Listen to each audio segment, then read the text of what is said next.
2014. Napanood din natin siya sa TikTok lang. Napanood natin siya sa Magandang Buhay.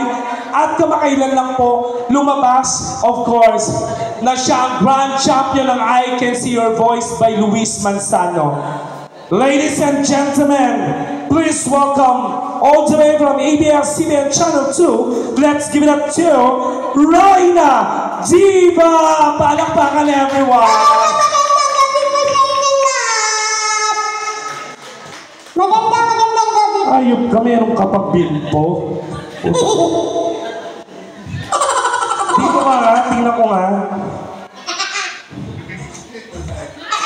Hayop na to, kala mo background do. Ang galing ah. Oo, magano ka sa kanila. Batiin mo sila lahat. Magandang gabi po sa inyo lahat. Nakikita niyo po ba ako? Buti na lang doon tayo kumain. Kasi kung dito tayo kumain, tignan ko nga kung paano ka kakain. Hindi mo kaya. Ayan, si Rhina Diva po ay produkto ng ABS-CBN Channel 2. Kasama ko po sa network. And dinala ko siya dito para maging mas lalong maging masaya. Diba sa I Can See Your Voice, dalawa lang yan. Kung hindi singer, sintonado. So siya ang nag-champion doon. Oh, ulitin mo, magana ka. Magandang gabi po sa inyo lahat. Kamusta po kayo dyan? Kamusta po kayo dyan? Sanabi ko kay Ma'am April, kayo na pong bahala kay kay Rhina kasi wala itong budget eh. Kaya sa pamamagitan ng pagsasalita mo, mukhang lalo tayo mawawala ng budget nito eh. Hindi, para maging masaya ang reopen, sabi nila dapat masaya ang reopen ng Mila Marie para tuloy-tuloy. Of course, ang grasya, let's give it up to Rhina Diva! Palakpakan everyone! Eko Jaya. Thank you.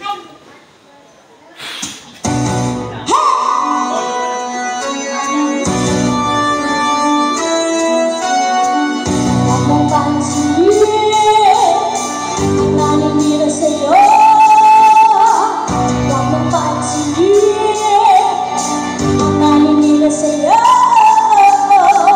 Huwag mong pansinin ang naninira sa'yo.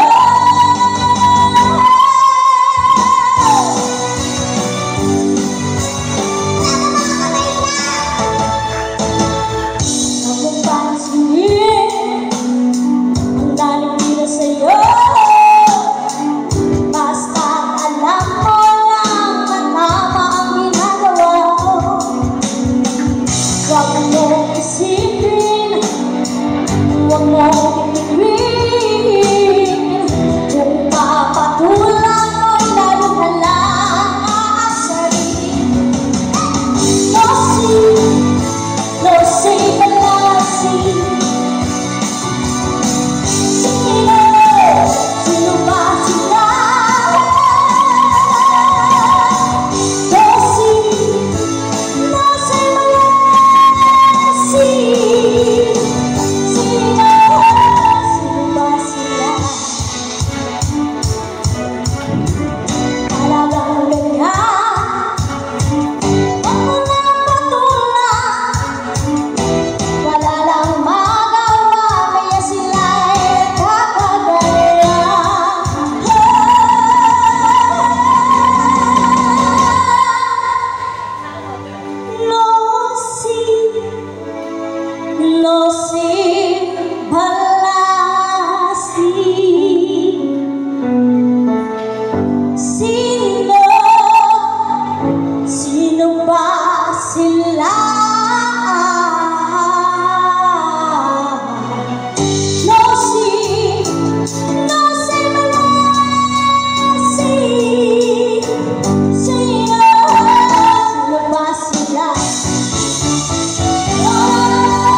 Ang husay. Diba? Hindi, eto sabihin ko sa inyo, isang trivia. Actually, late talaga ako kanina kasi ang usapan kasi, professional kasi kausap si Madam April. Sabi niya, before 7, dapat nandito yung host, which is tama naman talaga. Hindi namin kasi sinabi, kagabi, nasa Puerto Galera kami. Tapos, syempre, lagi kong kasama si Raina. Pasintabi po sa mga tiga Puerto Galera, hindi po kayo pinariringgan ko, yung mga tao doon. Di ba yung mga tao, tayo, lalo na tayong mga Pilipino, kapag may mga maliliit na ganito, tapos magagaling kumanta, natutuwa tayo, di ba? Binibigyan-bigyan ng pera. Ang nangyari kasi kami kagabi, dapat wala talaga kami ngayon. Magpaparilib ako ng host ngayon. Tapos, ang nangyari kagabi, yung mga papel na pera, nilagyan nila ng parang hindi ko alam kung bato or barya. Tapos pinagbabato nila sa amin sa stage. So tinamaan si Raina, kaya nag-back out kami kagad. Sabi ko, ialis natin si Raina dito. Sabi niya, Mami, saan ba tayo sa Binangonan? Nakakatakot kasi na-trauma. Sabi ko, wag ka mag-alala, mga elite yung mga pupuntahan natin ngayon. Tsaka kaya hindi ka babatuin ng siguro baka i-ano ka sa pangin, pero hindi ka babatuin talaga sa... Pwede kayo tulak sa pangin, pero hindi kayo tatapot, hindi ka babatuin ng pera na may ano. Pero ngayon, natutuwa po ako kasi una po sila, napakabait po ng mga may-ari, napakabait po ang nag-invite sa akin, of course, si Sir John Ray at saka si Madam April. At saka na-meet ko yung mga kapitbahay ko dito kasi taga-Taytay lang po ako. Sabi kong gano'n sa kanya, o tignan mo mababait, di ba? Ang daming gwapo, di ba? Pag nakilala mo kung sino may-ari dito, kamukha ni Sanya Lopez. Sabi ko sa'yo, pag kumanta ka, hindi ka mawawalan. Parang hindi ka rin magkakaroon. Hindi. Sige, magano tayo. Ayoko ng ganyan ang baba-baba. Gusto namin mataas. Ano ba pinakamataas sa kanta? She's Gone? She's Gone ba? Sino mga nagbabar dito? She's Gone ang pinakamataas, no? DJ, salang mo. Yung thermos, magkakapi ako. Hindi, yung she's gone. Ayan. Ito pinakamataas. Teka lang hindi mo ba kilala yung mga yan? Ayan ang mag-aawon sa atin sa hirap. Hindi mo ba alam na may isang senador dito? Nasaan? Nandirito. Senator J.B. Ejercito Estrada. Huwag kang paloko-loko. Kapag maganda ang kanta mo at saka inabutan ka, pag maganda ang kanta mo, inabutan ka. Diyos ko, hindi mo ba kilala to? Model ng bench yan. Eto, sa kanilang lahat, dito mga nakita ko, ito pinakamayaman. O yung cut ko Oo. Hindi mo ba kilala yan? Hindi po. Mabilis tumakbo yan. Ay! Marami Sabi ko sa'yo. Oo. Kantayin mo yung She's Gone. Pag natuwa sa'yo, matutuwa sa'yo si Eruption. Nasa si Eruption. Tawa nga po. Ganun nga po kayo. Ganun nga po kayo. Patigasin nyo nga, sir. Teka lang, Jay. Patigasin nyo nga. Hindi yan, sir. Yung dito. Patigas na to, sir. Parang pag sinapak talaga ako nito, talagang tulog na. May asawa na po kayo? Meron. Ano na po anak niyo? Meron. Isa lang. Kung nananapak ng bakla to. Sige, sir. Lalaki ako, sir. Baka... Pag nakita mo si Boss Lester, ha! Sabi ko sa'yo. Ladies and gentlemen, pasok, DJ. Ewan ko kung hindi matanggal yung tinggil mo dyan sa kanta na yan. Tatapusan mo na.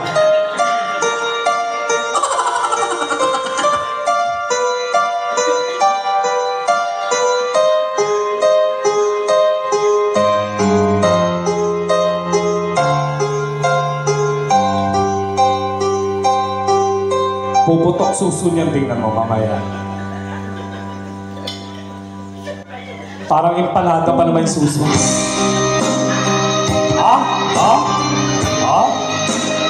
Tabi-tabi po.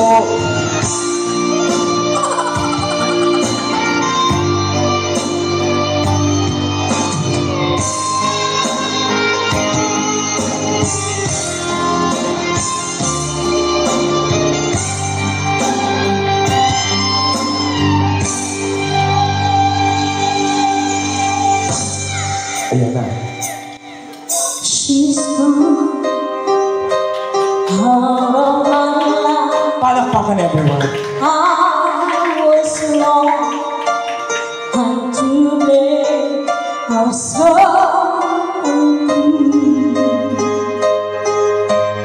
I can live without love. Parang naglalakad na nuno, ah. In my life, there's this injustice. All my dreams are lost. I'm wasting away. Holding me,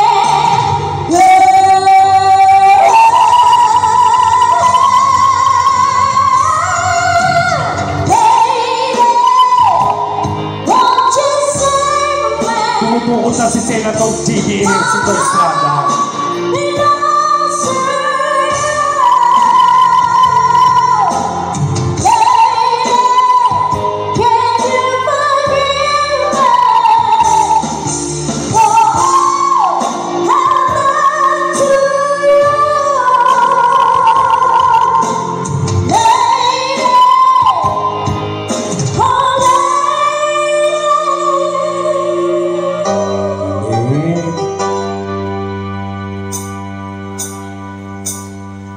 she's gone Tuwang-tuwa sa'yo si Mang Tanong. out of my life. Oh, she's Ako gone. may apang. I find it so Ay! Oh. go on. I really miss the part, my love. Pagkakita mo si Boss Lester. Ha? Then back Ha? into my arms. Ha? I'm so alone. Napatukot si Eruption, no? I'm down on my knees. Ayo, sabi mo. Holding me,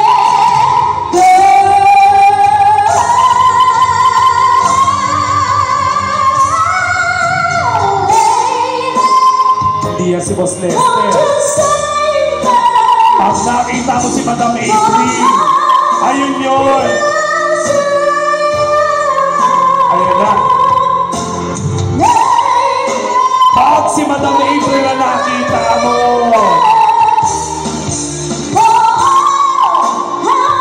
wala dyan.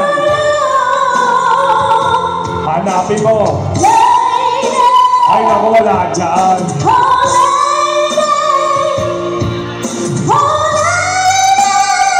Ayan na. Pag nakita mo si Madam April, ayan na. Nasaan? Malabo pa naman mata mo. Tanga, hindi yan. Bakla ka, sinusundan mo, hindi yan. Nasaan? Oh. Ayan na. Oh. Ama,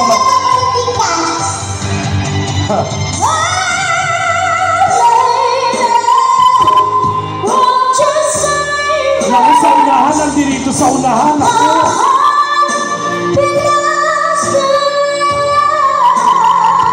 Pag nakita mo si Madam April sa third floor,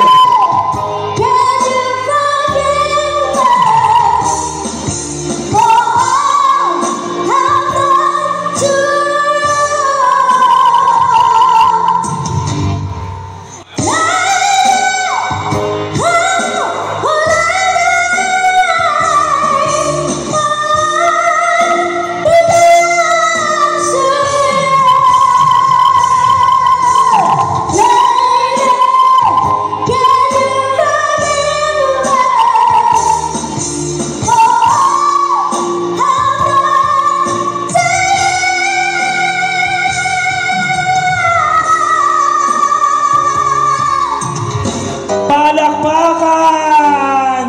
Oh!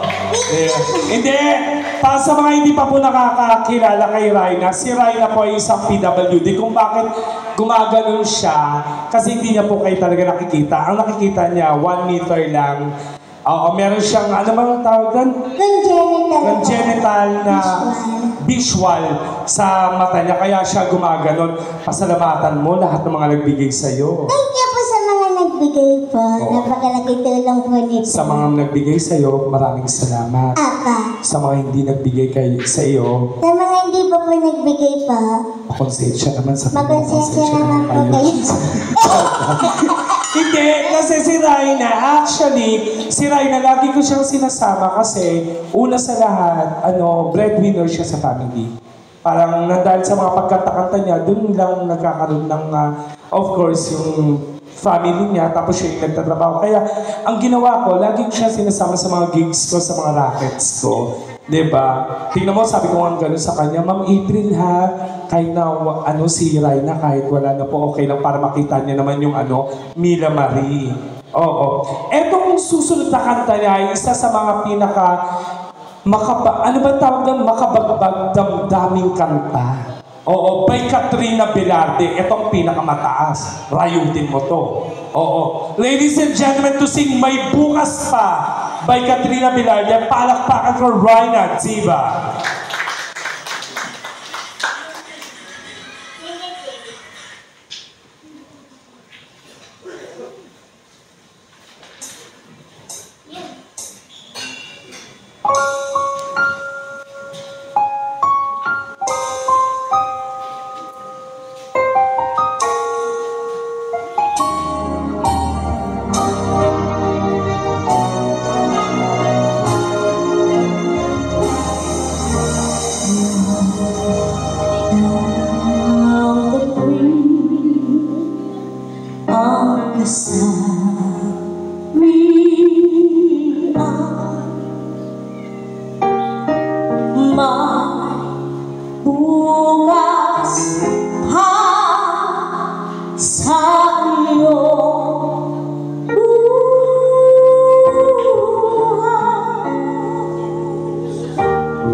nating buhatin ng mga bata. Ito, pwede na po sumilip. Yung mga kaibigan, pamilya.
Ay, di ba? Galing. Ay, parang best friend ko yata. Ang sarap maging unano, ah. Ako kanina pa ako patawa ng patawa dito, ah. Oh, palakpakan niyo naman, Raina Diva. Thank you so much. Kanina may nakita akong ano, parang feeling ko ano, foreigner. Oo. Guest natin. Ay, hello po.